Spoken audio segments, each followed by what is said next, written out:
Orang tua itu selalu meminta maaf kepada anak.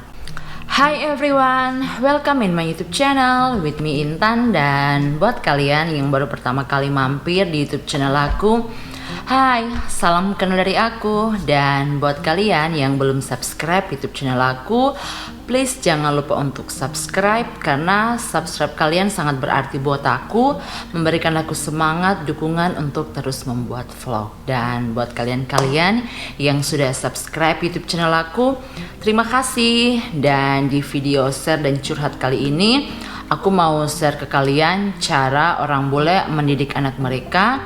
Dan di video ini saya tidak bermaksud untuk membandingkan mana yang benar mana yang salah, tetapi inilah demikian yang terjadi di sini. So kita mulai saja video ini. Yang pertama, orang tua di sini itu saat mereka membuat janji kepada anak mereka, mereka itu pokoknya berusaha menepati janji yang telah mereka buat.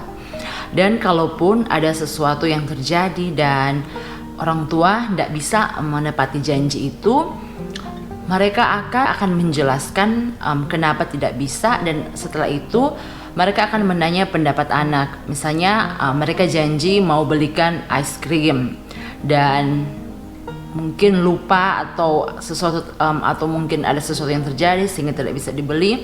Dan mereka akan bertanya pada anak, bagaimana kamu mau sekarang atau waktu yang akan, atau mungkin besok atau minggu depan. Mereka selalu bertanya pendapat dari anak tersebut.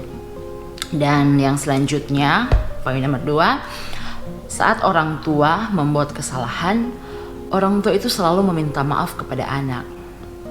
Karena di sini tuh sangat normal, karena bagi mereka itu ada manusia yang sempurna. Jadi mau orang tua atau anak-anak selalu pasti bisa membuat kesalahan. Dan poin yang ketiga,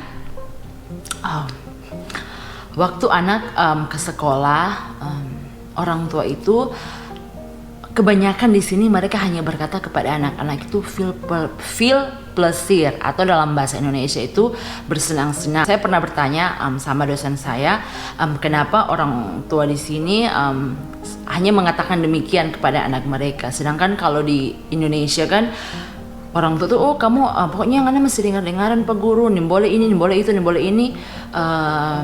Dan jawaban dari dosen saya, karena anak-anak itu sudah dapat banyak tekanan di sekolah, harus begini, harus begitu, dan orang tua pun menekan, jadi anak-anak itu akan stres. Dan poin yang selanjutnya, poin nomor 4, orang tua selalu mendukung keinginan dari anak. Jadi kalau anak mau jadi polisi, mau jadi dokter, mau jadi apapun itu, asalkan itu yang terbaik untuk anak tersebut dan baik, mereka akan selalu mendukung tanpa harus memaksa keinginan orang tua. Oh kamu harus jadi ini, kamu harus jadi itu. Di sini tidak. Jadi kita pernah bawa ini satu film Korea, tapi kita lupa DP judul apa, nanti taruh di bawah sini. Itu juga menjelaskan dampak dari orang tua yang selalu meminta anak atau meminta anak untuk harus jadi seperti apa yang orang tua inginkan.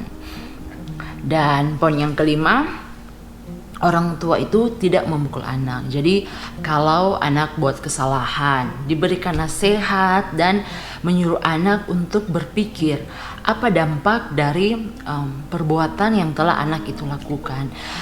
Jadi sedikit cerita, saya mau cerita tentang suami saya.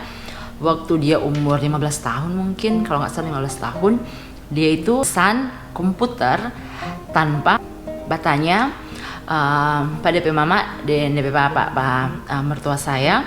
Dan orang dari toko itu datang membawa komputer yang sudah dipesan oleh suami saya.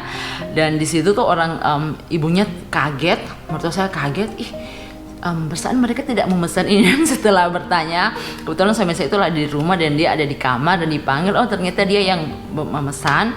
Dan pada waktu itu dia tidak dipukul oleh mertua saya, tapi dia itu disuruh ke atas, kamu ke atas dan merenung apa dampak dari yang kamu lakukan ini. Kalau misalnya pada saat itu orang tua tidak punya uang dan kamu sudah memesan barang tanpa sepengetahuan, tanpa izin dari orang tua.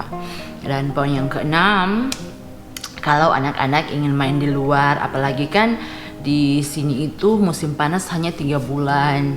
Orang tua mengizinkan anak-anak untuk main di luar, karena bagi mereka itu anak-anak memang harus seperti itu. Mereka kan suka bermain, dengan bermain juga mereka belajar. Jadi kalaupun nanti pulang baju kotor ya tinggal dicuci, tidak takut jangan main di luar panas nanti kamu hangus atau apa. Tidak, mereka ya anak-anak memang harus seperti itu kan. Dan poin yang ketujuh, orang tua, bapak sama ibu selalu punya prinsip yang sama dalam mendidik anak. Contohnya nih teman-teman, anak minta mau es krim dan itu belum jadwal mereka untuk dapat es krim. Kalau mereka ke ibu untuk bertanya, ibu akan menjawab tidak. Dan anak-anak kan suka mencoba mencari cara agar supaya dorang dapat apa yang dorang mau. Dia akan ke bapak untuk tanya mau es krim. Dan bapak akan bertanya, kamu sudah bertanya ke ibu? Dan sudah, apa yang ibu jawab? Tidak. Berarti sama, jawabannya tidak.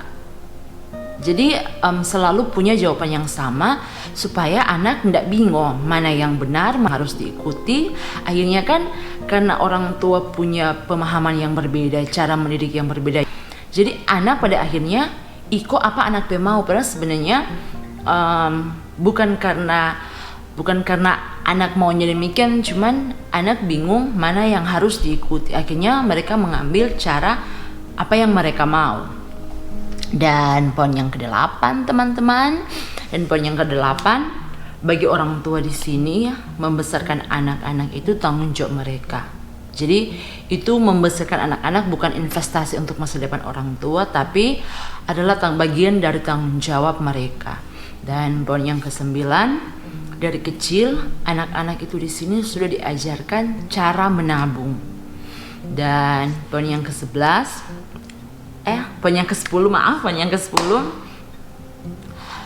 dari kecil itu sudah dimulai diajarkan bagaimana cara mengatur keuangan, tetapi tetap orang tua selalu mengontrol transaksi dari anak tersebut.